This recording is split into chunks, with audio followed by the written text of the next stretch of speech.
in their necks, constantly abuse them.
Let him cook.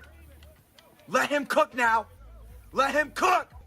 I said let him cook. But he was the chef up north. What's happening, ladies and gentlemen? What is happening? The Chef C checking in from New Jersey. And today we got the veteran, the legend in here today. Ready for this panel discussion, y'all. We are tapping in with Sankofa Radio, Lone Wolf Firearms, and everybody across the way, ladies and gentlemen, to wake it up, cook it up, and grill it up in a real way. We got our brother, Dr. Claude Anderson himself in the building today, ladies and gentlemen. And it's brought to you by Bloodline Films, From the Soil, Black American docu-series where we travel around the country, waking up culture, cuisine, and of course the Black American grassroots advocates in pursuit of reparative justice. Today's meal is cooked up from the community kitchen. The legend himself will be tapping in on the call, y'all. So we definitely are ready to get this popping. Definitely.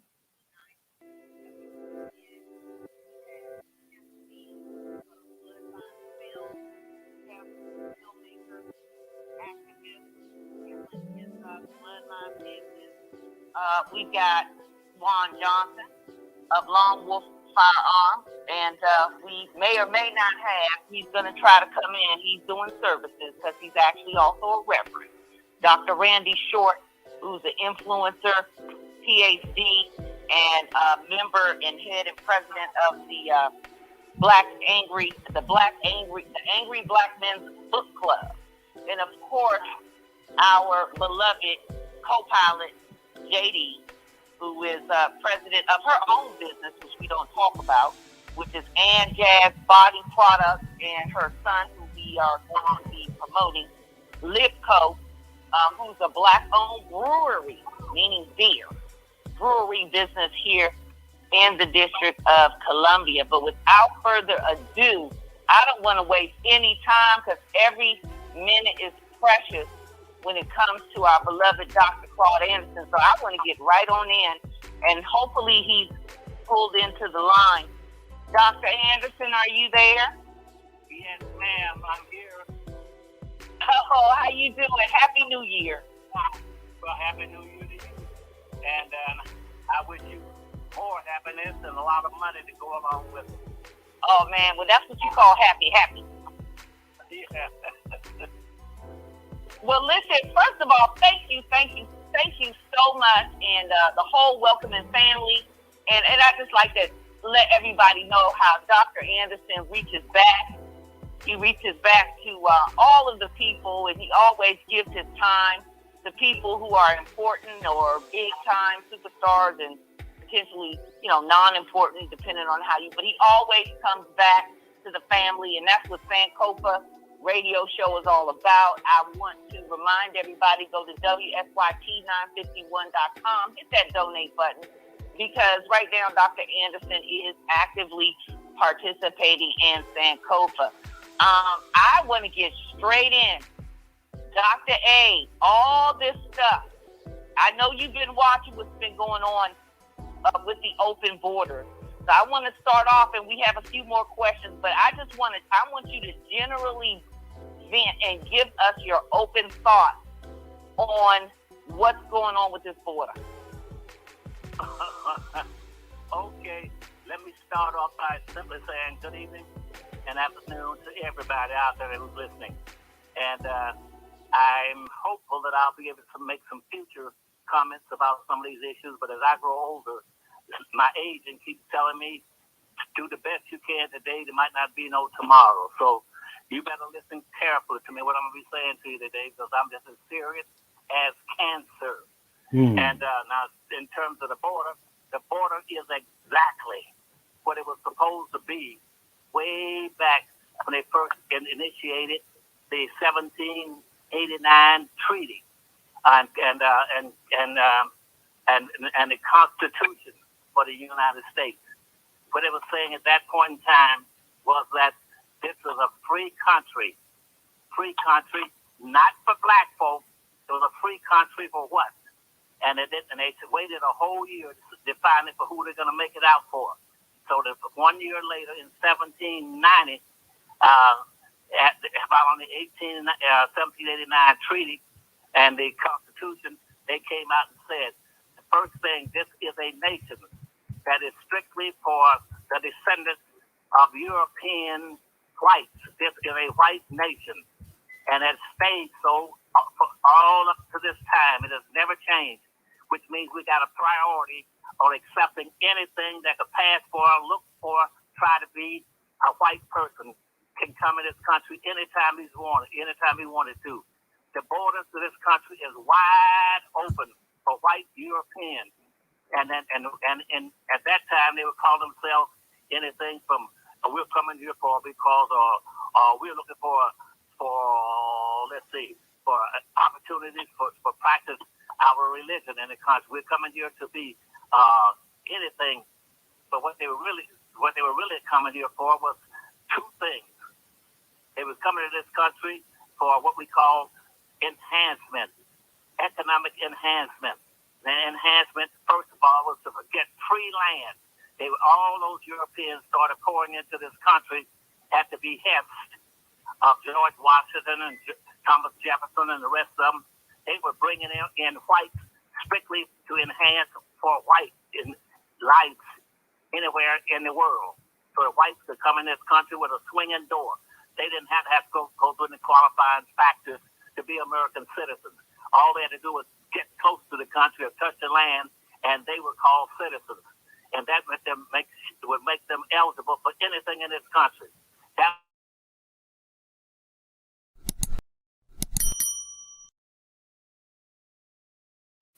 Then 1789 and 1990, between 1790, the next thing they did was say this is a country for white people, period. Now what they didn't go any further than saying was that, these white people are coming here to be freeloaders, and black folk never used that word. They came here to freeload. They weren't rich people coming here looking for an education. A few came here initially talking about, we're going to practice our religion. That's what we're here for. That lasted about 2 or 3 years. They got off of that horse. And so I said, no, we're not coming here for religious opportunities. We're coming here to get rich and get wealth and power. That's what they were coming here for. And so, second point was for, they said, well, we can't build that country because that country is wide open. And so Andrew Jackson came on into the newspapers and said, yes, it is. It is free land for white folks and white folks only, and not anything other than that. But they said, but we have to have something to help us put some value on this land. Land by itself is almost useless. It's worth only pennies. And they said, what are we going to do? And they said, let's bring in some people of going back in history. Who can we get to enslave? They tried to do it with Indians. Indians were too weak, and since this was their homeland, those people just wouldn't work out. And so we left from that, and so they said we're gonna start catching some people from any place and bringing them here. And you go all the way back now, and here's where racism started. started, and where the whole concept spread. I hear all these people talk about race this, race that, racism. I have not heard one white or black tell me what racism is. They have no idea, but they run their mouths pretending they know. They don't know. Racism really started way back at about 1445. It started when Henry the Navigator picked up 16 blacks around the coast. He was out there fishing, but he picked up 16 blacks and put them on his boat and took them back to Europe. Now, up to that time, Europeans stayed only in Europe. They didn't know what was beyond the ocean, beyond large bodies of water. They didn't know what was over there. And they only had one fine line that separated all those whites. One line, it would be they could be Polish, another cross that line, they could be Greek, across that line, they could be Spanish. They had all those lines. They spent their time fighting all the way. The Italians and the Romans and all of them going from one across one line to the other, kill each other as gladiators. And so, and they said, but let's look at those black people they brought here. And they brought those 16 blacks here, and they took them into Italy and gave them to the Pope, gave them to the Catholic Church. The Catholic Church has always been known for the major employers of slaves on the earth. They started it. They've been using it now ever since way back to almost immediately after the gladiators and the death of Christ back in like the 3rd, 4th century. They then started. The Catholics are always major slave owners and travelers, and so they gave them to the Pope, and the Pope used them around the manifestations of a civilization in Rome for about 40 years, so let's see about this. Yeah, I think Dr. Claude, I think they did they actually solidified that with what they call that papal bull, the papal bull. They solidified it. Mm-hmm. That's right. And I'm gonna try to cut some of this long speech down as quickly as I can. Anything I skip over, y'all pick it up for me. And look, I got you on the timer. I'm about to stop you in 1 minute, and then we're gonna bring a question. So go ahead. Okay. Jesus Christ. Okay, so Pope Anderson came out in about 40 years later, about 1488. And he made a public edict, and publicly said, we've had these black people around the Catholic centers and in the church. We use them as guards. We use them as slaves. We use them as practitioners and taking care of the weak and the homeless and the less fortunate people. And I think it would be good if we try to use them for future slaves. And so that word went out in about 1488. Then let's go jump right quick to about 5 years later, to about 1492. At that point in time, Columbus supposedly discovered America. And I don't know how you discovered land that's been there for ever since God created it. But having discovered the Americas. And he got there and he saw a few people over there, but a lot of land, and nobody was owning and claiming ownership to it.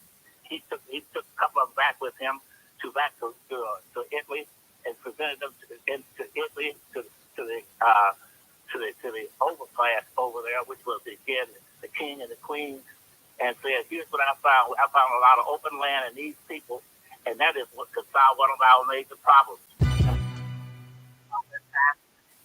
Europe was going through tough times. They were overridden by crime and famine, diseases, food shortages, and everything. And the European continent was going down the toilet. Nothing was moving. And they said, what we can do now is if we switch away from mercantilism, and just came up with an idea. Why don't we move to something that's a little more profitable for us as Europeans? We call it capitalism.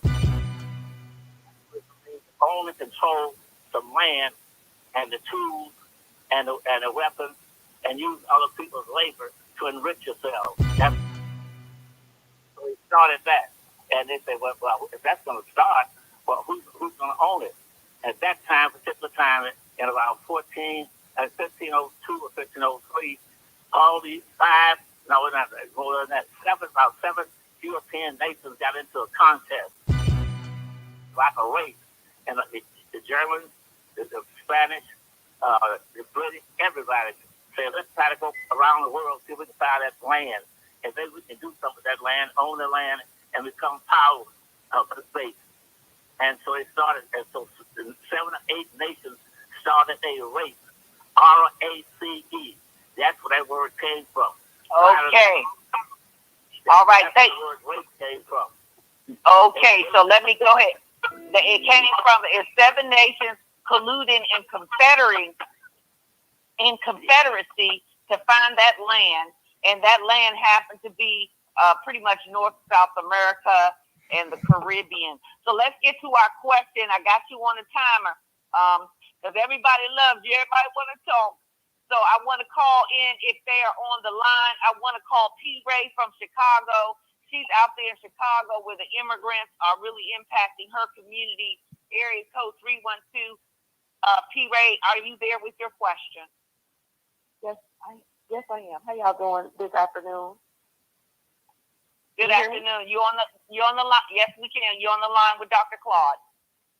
Thank you so much, Dr. Anderson. Thank you so much for the work and diligent effort that you put forth to bring our people up to speed. Thank you so much. With that, I love you. Go ahead and ask the question. Yes, sir. My question is, as it stands right now in the city of Chicago, Black Chicago is saying that we are not on board with what the government is doing as far as it goes with this illegal immigration and how they're using our tax dollars to fund them. We tried to fight back against them via the legislature with a referendum. The city council denied us the right to vote in that referendum. So we don't have that political option on the table anymore. What do you suggest that we do in Chicago, aside from, burning the city down? But what can we do that's tangible and legal to help ourselves kind of get out of the predicament that we're currently in? I have a whole list of things, about 25 things I would tell you to do. First of all, we have never done the things we should have been doing. We have been exercising inappropriate behavior ever since the 1950s, when we started pretending somehow we want to be equal to whites. Being equal to whites is a negative. That's a down. And what we need to do is start being more concerned about our self-interest and start practicing group self-interest. And once we start that, develop a code of conduct that tell you how you must behave, or otherwise get exempted from the tribe or from the community.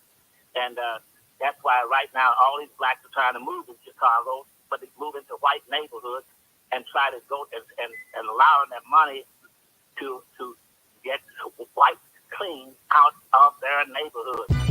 And so we're not practicing group economics.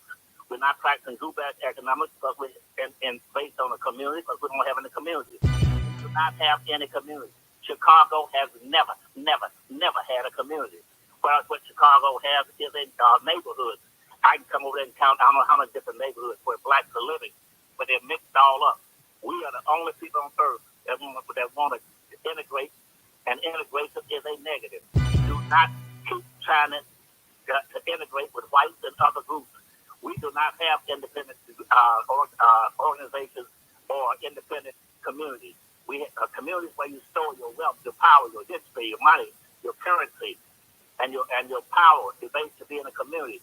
Where are the communities in Chicago? You don't have any.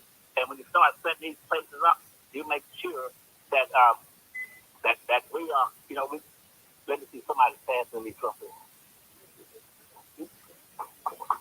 Yeah, Dr. Claude, I think we have communities, but the problem is, let me interject and continue to answer the question, but let me add value to what he's saying. We do have communities, but where we drop the ball, we don't own nothing. So That's why ownership is important. That's why you saw that news story that came out, that white business owner who owned a building and moved in with the quickness and the snap of a New York minute, 500 immigrants smack dab in the middle of a Chicago community. Then he announced that he owned 15 more buildings. So part of our preliminary work, and it's so complicated, but we should have been advocating for ownership, because once you own something, you can move and control it. And when we're renters and we're not owners, we're not landowners, we're not property owners, we don't have any power. That's why that land, that Special Field Order 15 was so important. And that's why it was so important for us to grab up all the property around us, because we sat around in all these churches, in all these cities, and all those churches were in urban cities, which is prime real estate now. But the churches did not have the wherewithal, and they did not have the vision to buy up all that property around them. So we have really, through a lot of different things, got ourselves out of order. But go ahead, Dr. Claude, finish up with P. Ray's question, and then we're going to go to the next question. Okay, and let me jump back real fast on it, Curtis. First, again, I appreciate your response, and unfortunately, I'm going to have to disagree with you. We do not have in the communities. What we have are those are what we call neighborhoods, communities where you store your wealth, your power, your resources, and it's controlled by those people, and other people can penetrate. And when I go out to a Jewish community, it's all Jews. I go to Chinatown, it's going to be Chinese in there. When I go to it's going to be Italians in there. We have Greek towns, Pole Town, Hockey Town, Cork Town, all of them are, but we do not have a black town where black folks only control everything from the resources coming there being sold, and for the products that are being produced. Labor. That's why Chinese were so effective back in the earlier 1800s. They came here, and because they control their neighborhoods. You have to see in black stores and businesses in Chinatown. They don't let you go there. They come here 2 or 3 times in Washington, D.C. and try to start businesses. And I had the Chinese come to me and tell me, Dr. Anderson, we do not buy from other people. Only black folks will buy, and let anybody come into your neighborhood and buy what set up what they want and take your money out. Your money should bounce 7 to 8 times in the hands of your own people and without leaving your community before it ever leaves. White money bounces 7 to 8 times. Hispanic money bounces 8 to 9 times. Right now, African money does not bounce once. Jewish money bounces 18 times. We spend our money in any store we want to go into. We do not mark that money, as I suggested to you about 50 years ago when I first started this movement. They say take every dollar bill out of your pocket and put a check mark on it. And until it got at least 7 or 8 check marks on it, do not put it into the hands of anybody other than a black person. I want that money to go round and round. And that way you have a sufficient amount of money. Right now we have about a $1.3 trillion worth of income a year. If you were to make that money circulate 7 or 8 times, look what you would have then. You would have something, you could have talking about 10 or 20 or $12 trillion worth of money floating in your community. But you spend every dollar you can get your hands on in a business that's not owned by a black. The buildings are not owned by a black. You should be owning and controlling. Dominate and own and control everything inside your community. And you set up laws and policies about what if you want to discriminate, that's your community, discriminate. And if you make sure you control and own everything in it. Okay, I got you on the clock. I got to thank you for that correction. There is a difference, and let me just clear that. There is a difference between the neighborhood and the community. That's why they call it what? The quote-unquote hood. But I think I was speaking towards elevating ourselves from the hood to a community status, and that is going to be ownership 100%. The next person is we have our Chef C. He's a renowned chef out of Philadelphia. If he's on the line with his question, he's handling the Bloodline business with Bloodline Films TV, area code 646. Are you available? Yes. C, Peace to the family. Sister Sean, Dr. Claude Anderson, the Honorable Sir. thank you for giving me the opportunity to speak to you this afternoon, sir. In 2000, I witnessed one of your conversations, and you said in 2019, to be more specific, okay, you said black people no longer think that the white man's ice is colder; they believe it's smoother. Is that the current state and mindset of Black America today? Well, to tell you the truth, I was being being a little bit comical about that, but it was an actual fact that occurred down in Tallahassee, Florida, when I was over trying to get a black community started by asking blacks to relocate into a specific black area, because at that time they only major businesses in Tallahassee, Florida, that's the capital of the state of Florida, were only two. One was a barbershop they had in there, and they had a barbershop, and they had a little bar, a club downtown. But I told them what that it was this. I said, now that we got the new census in here, it comes in every 10 years. Let's start with that as an example. And I said, I could give black folks liquor license. I said, where are the blacks liquor license? Not one black had a liquor license. I said, I tell you what, I'm going to take 19% of all the liquor licenses that come into this state. I'm going to make sure that blacks get 19 of them, because that way they don't have any bars around there. And so I gave them, I told them, I said, pick a liquor license, it's worth $50,000 cash. I'm going to hold it in my drawer in the state of Florida. And I said, I'm going to send blacks out all over the state and give them a liquor license where they can put up bars and nightclubs and anything else they wanted. And that's exactly what I did. I sent blacks all over the state. And I said, you just go and find me a space that is more than 800 feet away from a church or a school, another bar, and I'll give you a $50,000 liquor license free. And I got about 2 or 3 of them, got them up quickly and did it. Same thing in Tallahassee when they were trying to say, well, how should we spend our money? How do you make sure that you mark your money, as I just told you, you spend it on in the black community? If there's no black stores there, build some. Quit buying from other people. Then wonder why white folks got all these big, beautiful homes outside the suburbs, and they should have got all the pretty houses out there. Why did they get the money for this? Just getting it out of your pocket. For every dollar you spend outside your own community, you lose $11. Right. Make it bounce up to 12 times if necessary, and get like Jews into 18 times. Don't spend your money on anything. Get it. If we don't have it, make it. And that's why I built a seafood factory up in Maryland, and I was raising over 9 million pounds of clean fish in factories I built up there. And I put I put about almost $19 million into that, and I became the biggest seafood producer in the United States, inside, not in the water, outside, where the bugs and all kind of animals can cut into the fish and be inside as worms. This was in clean, pure water in business. I had 45,000 square feet factories up there that again raised clean fish. And I told black folks, I'll fix it so you can start black red lobster instead of red lobster. I'm gonna have you start some black lobster restaurants. That's right. That time, William Otis was owning one in the Red Lobster restaurant. He cut a deal and told his people, buy fish from Anderson, and get clean fish. But guess what? That after a while they got into an argument. They went against him, and he just quit. And when he quit, whites took over the Red Lobster. They also own all these other businesses in addition to Red Lobsters. So that's what happened to that. That's why we didn't have any Red Lobster or Black Lobster. We don't have Black Lobster restaurant.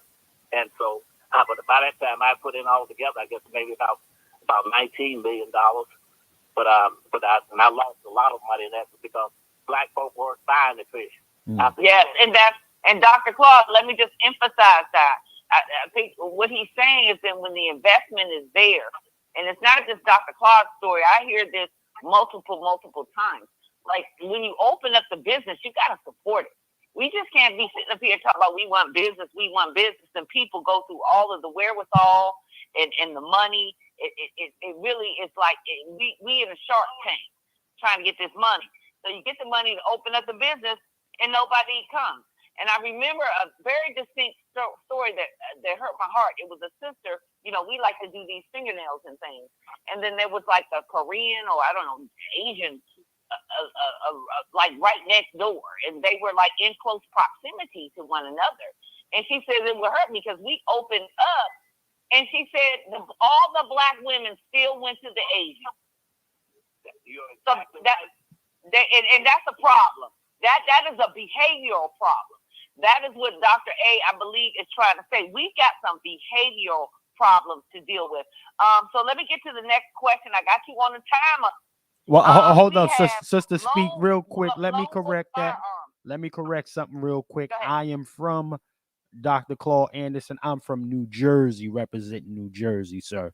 So yes, I said Philadelphia. That's right. But I want to thank you, Dr. Claude, for your comments and your remarks, sir. We appreciate your teachings, and I'll see you down the road.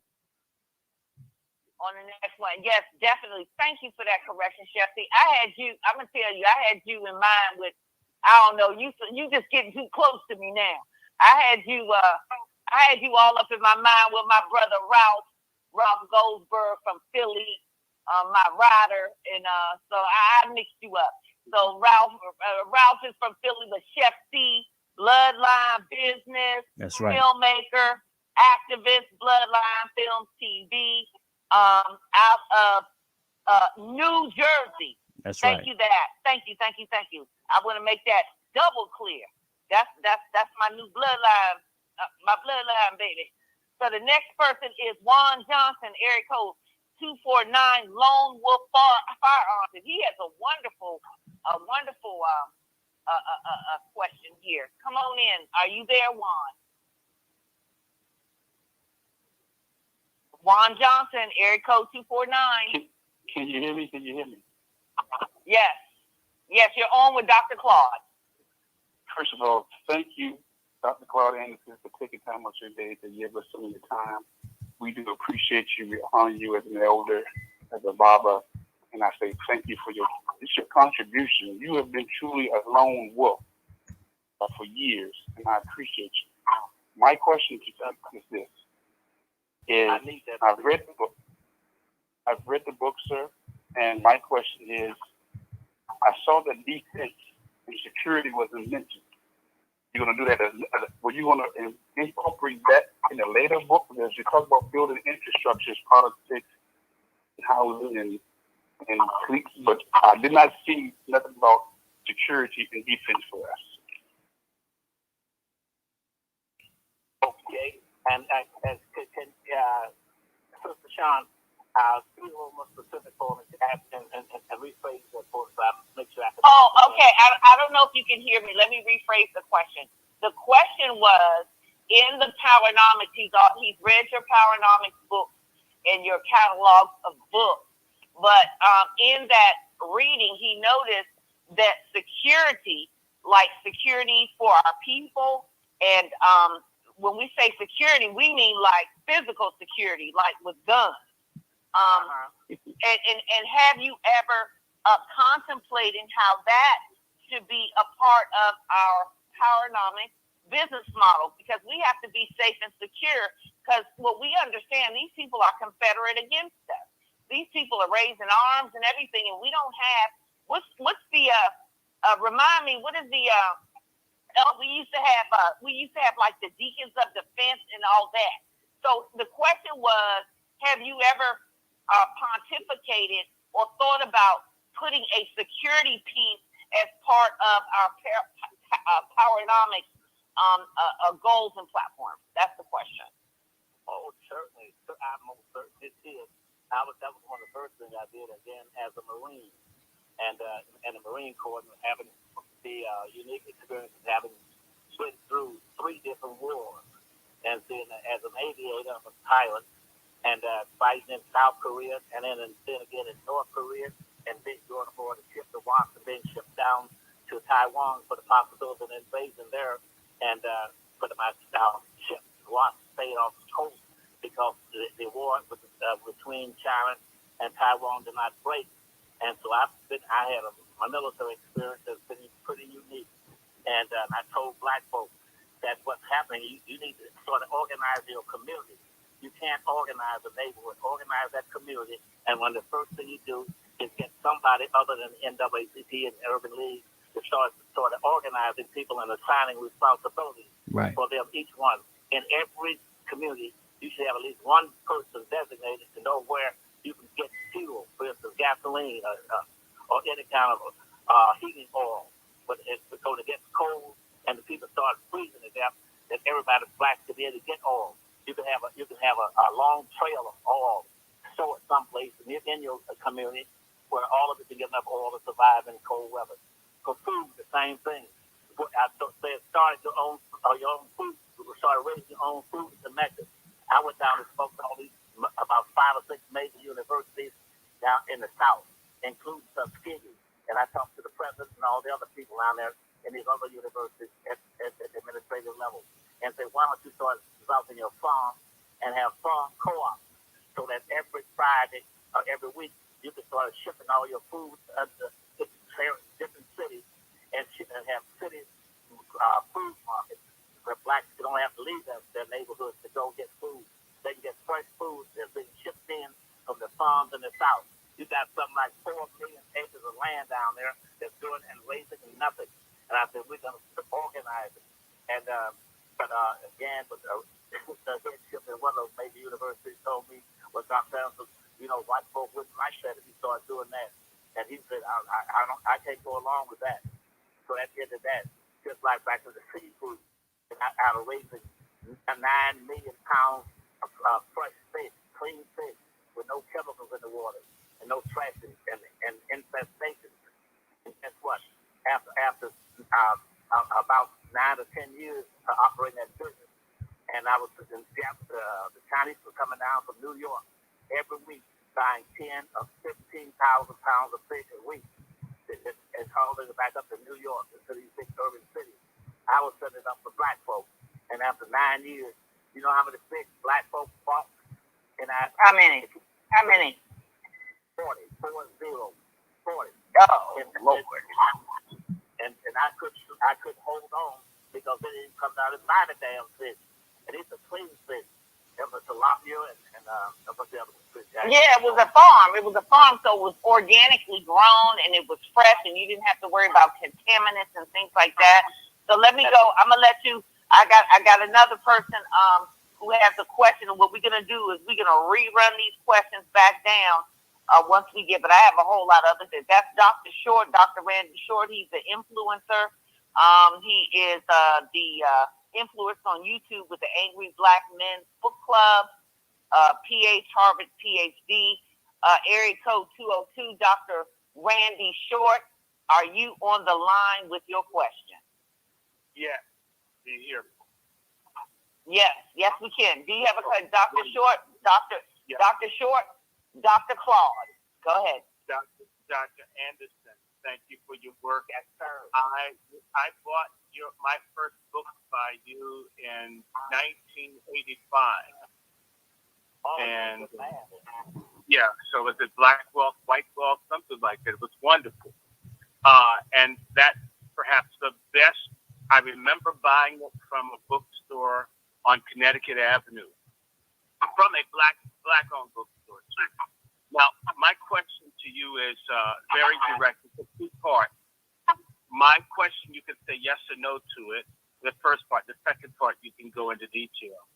Yes or no, is the black church, the HBCUs, the Boule, and the black elite against black people getting reparations and economic parity for themselves? That's one. You can say yes or no. And then 2, in what ways is so, if you think that our black elite, the black church, and others have been opposed to our economic liberation, can you detail what you've seen and your experience, how our territorious black leadership has stood in the way of us getting what we need? That's to get rid of bad black leadership. You can add that in as part 3. Okay. Yeah, you're absolutely right. The black overclass, their primary responsibility is to keep black folks quiet and keep them under control and make sure they don't do anything that's disturbing or threatening to the major white society. And that's why they pick and choose. They cherry pick certain blacks in every neighborhood who they know would be just as safe as a birth control pill. They're some of them 20 times so safe as a birth control pill to put him in charge or appoint him to something in some high office, knowing good and well he's not going to take, he won't open his mouth. Even if he was running, chewing, having his toes chewed up by a damn dog, he ain't going to speak up because he's safe in his position. And I've watched that throughout Florida. When I started, I wrote the first affirmative action plan for black folks in the United States and had it approved by the state and the governors and everybody else, and the attorney generals and all. That was written in 1960 something, and that went all over the country. See, we have never had an official affirmative action plan except that one. I wrote that one and sent it around. And Governor Ruben Askew of Florida that time, he helped me to make sure everybody got notice of it. And after that, Jimmy Carter came down and asked me to run his campaign. He said all the blacks in the country say if there's one person that can run a campaign and beat the competition with the Nixons and all those, it's Anderson.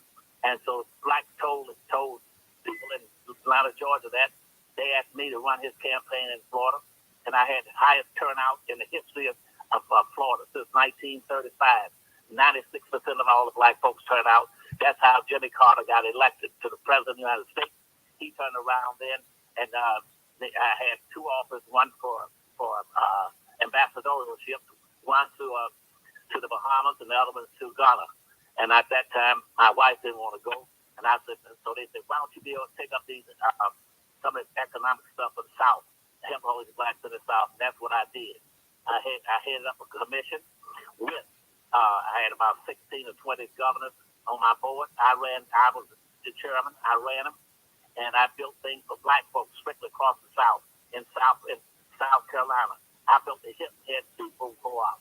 I built the Johns Island crabbing facility. I business down in Florida, and I went on and on all over this country building things strictly solely for black folks. But I never got any help from any of these major blacks in the overclass. Dr. Claude, I don't want to interrupt you because it's a story that a lot of people don't know that I know, and I want you to get it out. And it speaks to Dr. Short's question.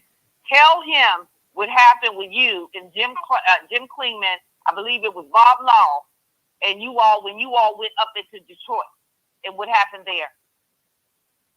I was going to do it in Detroit, but again, the black overclass there sitting on city council told me that they didn't want to have anything that would create problems, so they rather do it for the Hispanic neighborhood outside. Yeah, but hold on, Dr. A. So what they need to understand is that you all, because see, we have a dichotomy and a shift between the young generation and new generation, and they don't understand how some of us, like Dr. Short and Dr. Anderson, was out here fighting. But we had a lot of boulets. So that speaks to the question. We had a lot of blockers. And like you said, and I need them to understand because they don't understand. I need them to understand what you were trying to do in Detroit and how you were trying to get the, I don't know, we're going to call it the Freedman Town. You were trying to do that up there. You guys were trying to do that years ago, and you got shot down. Talk about that piece. Well, in that case, that was they appointed. I guess the city council was made up pretty much of about black folks. I think they had about 7 or 8 blacks on the city council and one white woman.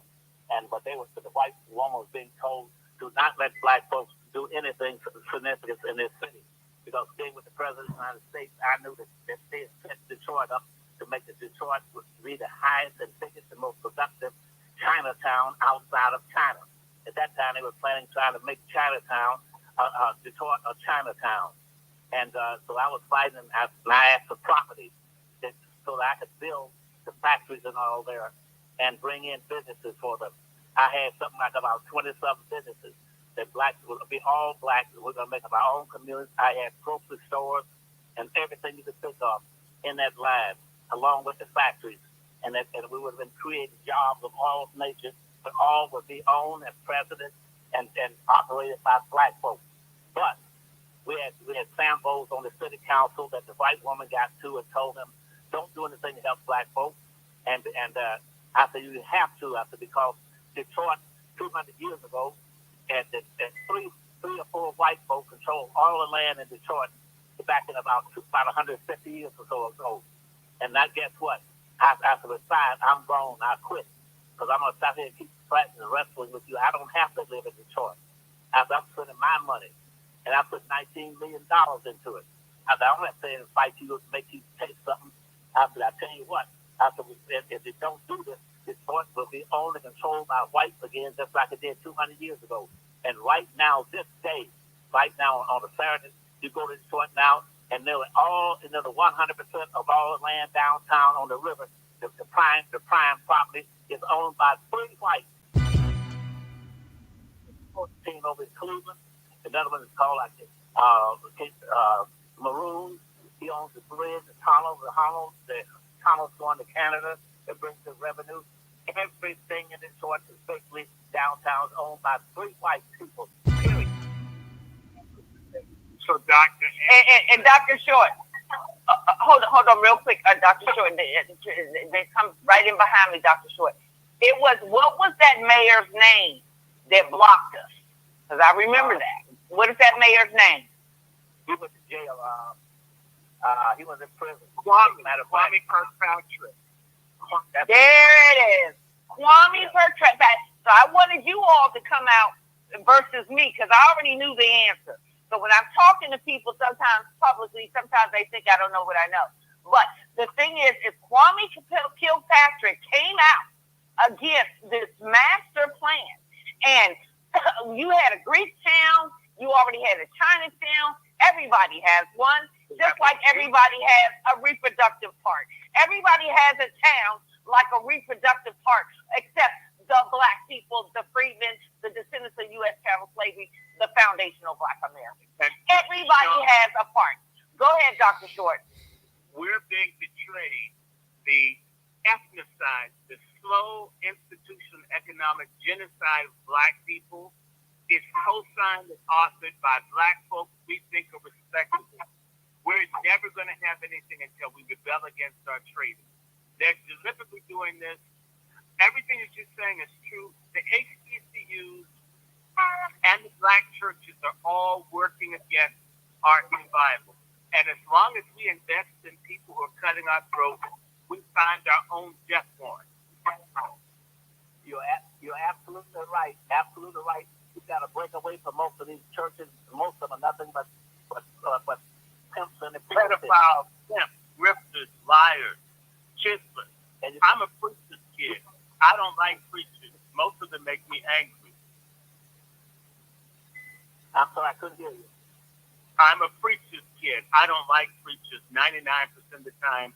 I prefer gangsters. I prefer holy pimps.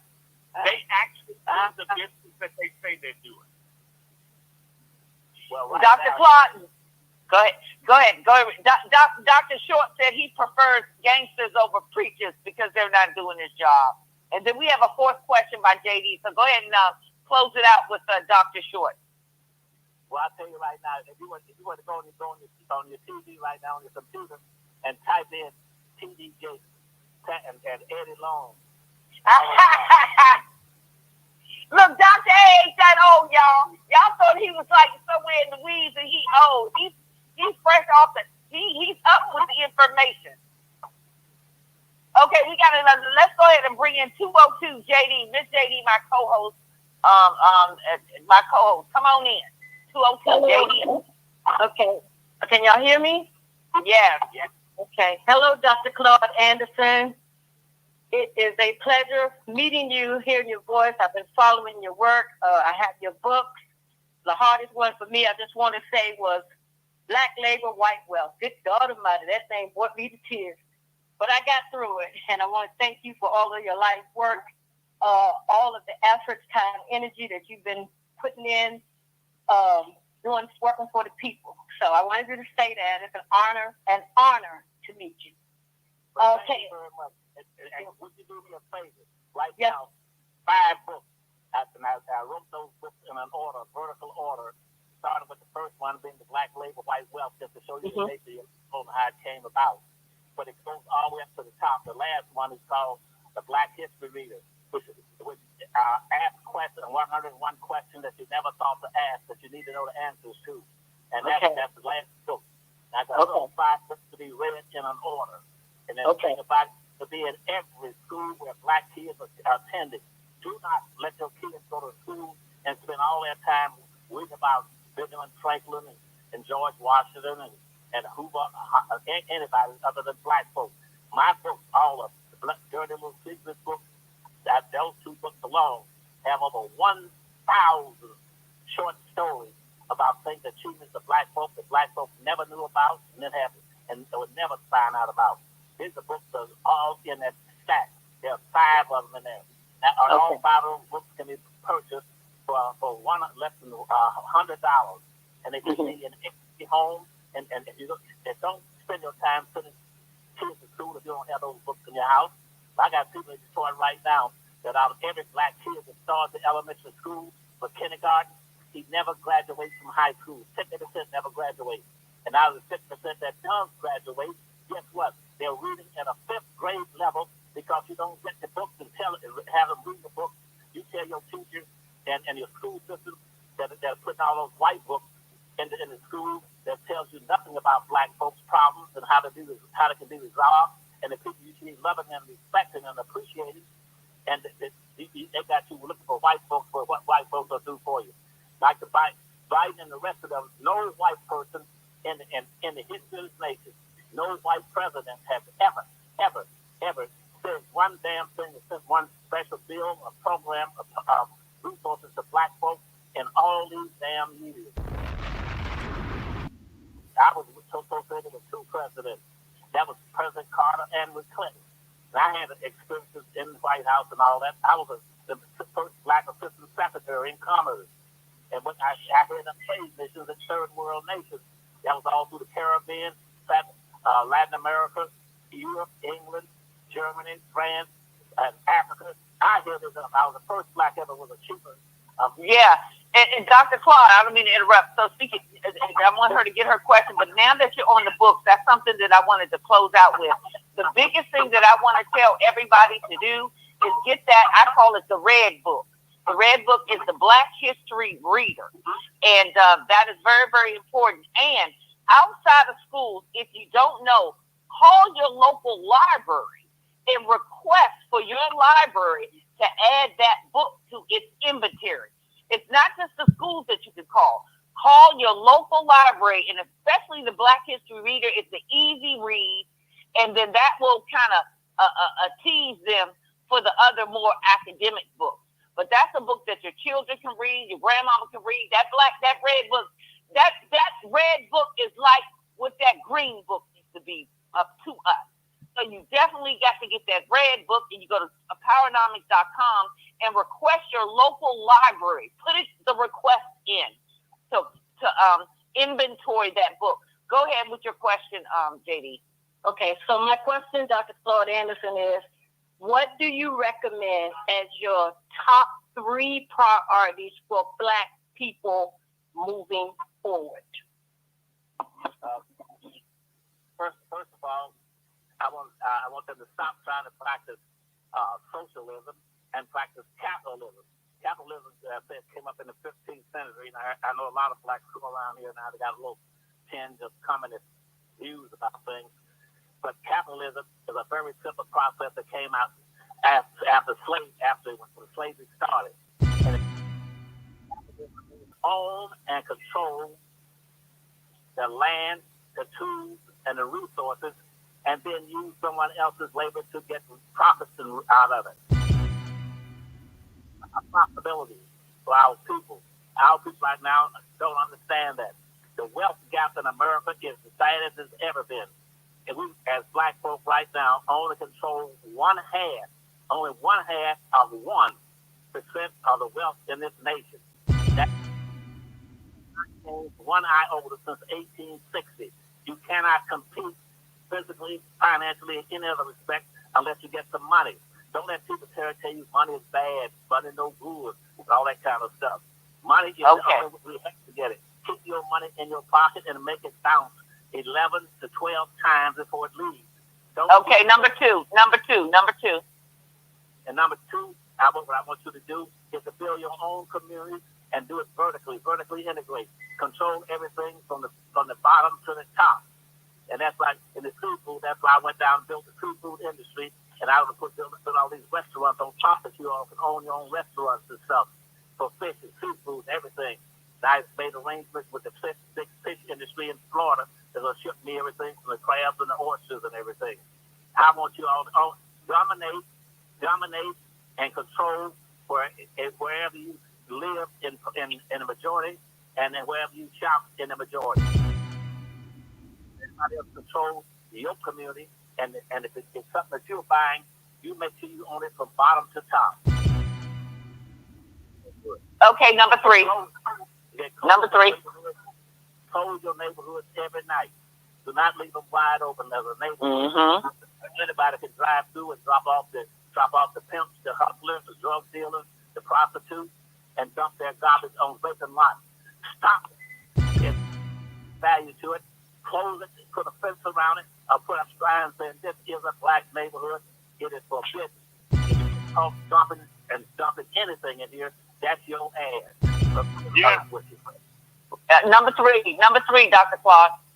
We're almost running out of time. Go ahead. We got this lightning round. Number three. See, like now, right now, I was trying to propose to get you a high-speed rail system that run all the way from Charleston, South Carolina, all the way across the United States, and it would stop only in Atlanta, Alabama, and each state: South Carolina, Georgia, Alabama, and Louisiana. Southern Belt. It was a Southern Belt. It's a Southern Flyer. The Southern Belt. I'm going to start promoting that. It's the Southern Belt. Oh yeah, on the Southern Belt, it's called right through the Black Belt. The Black Belt runs all the way from the East Coast to the West Coast. We get our own. We can hire our own people. We can buy and own ships in our own railroad. Every nation right now has a high-speed rail system except this one. But Biden turned right around and took the $3 trillion that he got from the government, and he gave it to the good old boys. Biden has not done anything to help black folks economically in this country. He didn't give any money to black folks. Black folks put him in office. He inherited. Never talking about we'll give reparations. You owe black folks. Black folks don't owe whites. Black folks own themselves. And Come right on. now, and then white folks ran off from the Civil War anyway. And 250-something damn black who are now ex-slaves, they won the war. Like coming in and stopping the British from burning down Philadelphia and burning down Washington, D.C. Black folks won the damn war, Civil War. Whites didn't. You step and tell us we are special people. Here it is, the last thing. Come on. You start arguing down, don't talk about anything except this. You just say black folks are special people. They're exceptional people. Nobody on earth has been mistreated, subordinated, enslaved, and maltreated like black folks. So don't let anybody join you with any other group. Don't let them talk about blacks and browns. Black browns were just own slaves just like whites did. Come on. Indians also. I got lawsuits right now in the court suing the damn Indians. So they own. Yes, the freedmen. Let me. I want to tell people about that. I've been trying to tell people on social media that you have the Harvest Institute. A lot of people don't know that part about you. They know about Powernomics, but you actually run a think tank called the Harvest Institute, and you've been fighting for the Indians and the freedmen. And just close us out. And I know I'm going beyond Muhammad. Just shut us off. Answer that, but I want everybody. Chef C, Bloodline Filming TV, Bloodline Business, P-Rate 1690 WVON. Chef C out of New Jersey, Juan Johnson, Long Wolf, Dr. Short, Angry Black Men's Club, JD Lico Brewery, black-owned beer company. Close us out and let people know you had the original Freedmen Institute, the Harvest Institute, and you used as Freedmen your lawsuit for the Indians, the indigenous Indians. So close us out with that, and you about to get cut off, but I love everybody. Go ahead, Dr. Short. With me? Dr. Yeah, Claude. Dr. Short, you still there? Dr. Anderson. I'm sorry, Dr. Anderson. Dr. Anderson. Okay, I'm sorry. Okay. Right now we're inching forward, but right now we got everybody against us saying that black folks are not entitled to reparations. When yet every group in this country, every religious group, every ethnic group, every racial group, every group I can think of has gotten some form of reparations from this country and get it daily. And black folk have never gotten anything because they're saying you can't prove anything.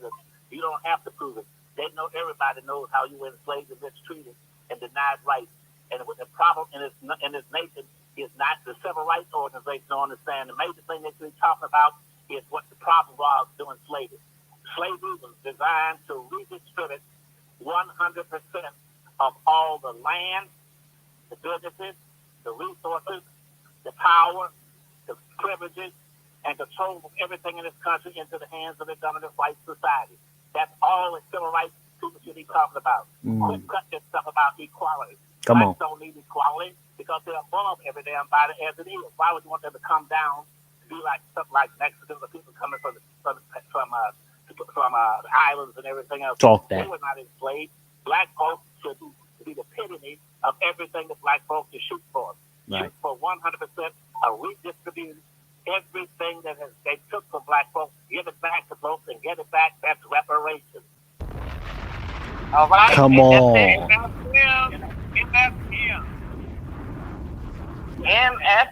Thank you, Dr. Claud Anderson. Thank you. Thank you, sir. Thank you, sir. Thank you. Appreciate you, Dr. Claude. We appreciate you, sir. Thank you. Harvest Institute, Freedmen. Ladies and gentlemen, there you have it. There you have it, ladies and gentlemen. Bringing it to you the way we said we was going to bring it to you. See, I tried to be nice about it here. Let everybody know about the hottest new platform out here. On their necks with the exclusives coming to you. We got an elder out here still standing 10 toes. Hold on. Let me give you a little extra.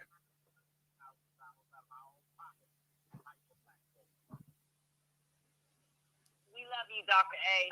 Thank you for coming through for me.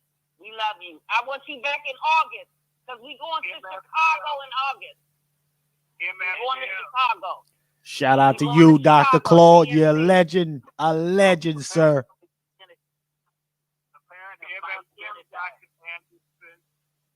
All right.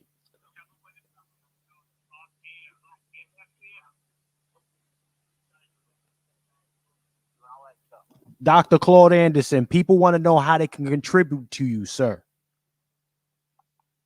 I'm sorry, what now? People would like to know how they can sing contribute? you some funds, sir. Cash App, anything. The Power Numbers website. Just go to the website or get in people like Sister Sean. She can get in touch with us anytime. That's a wonderful woman. Smart Yes, sir. woman. Yes, sir. Yes, he is. If I had another 3 or 4 women like Sister Sean, hell, I could walk all the way to heaven. All right. Blessing to the elder. Thank you, Dr. Claude, for your time today. Ladies and gentlemen, there y'all have it right there.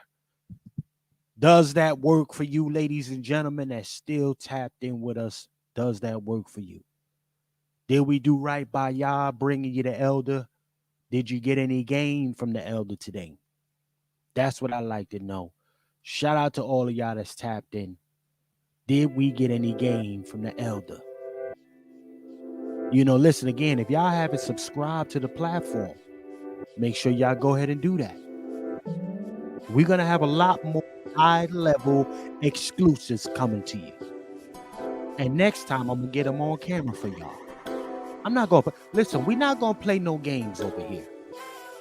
See, because cats get it wrong because you see little subscriptions to think we don't have a plug. The plug is on this side. The grassroots is standing up.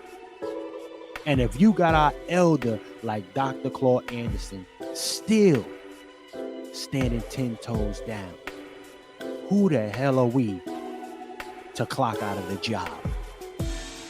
I want to thank everybody for tapping in with me here today. Again, this program was brought to you by Bloodline Films from the Soil.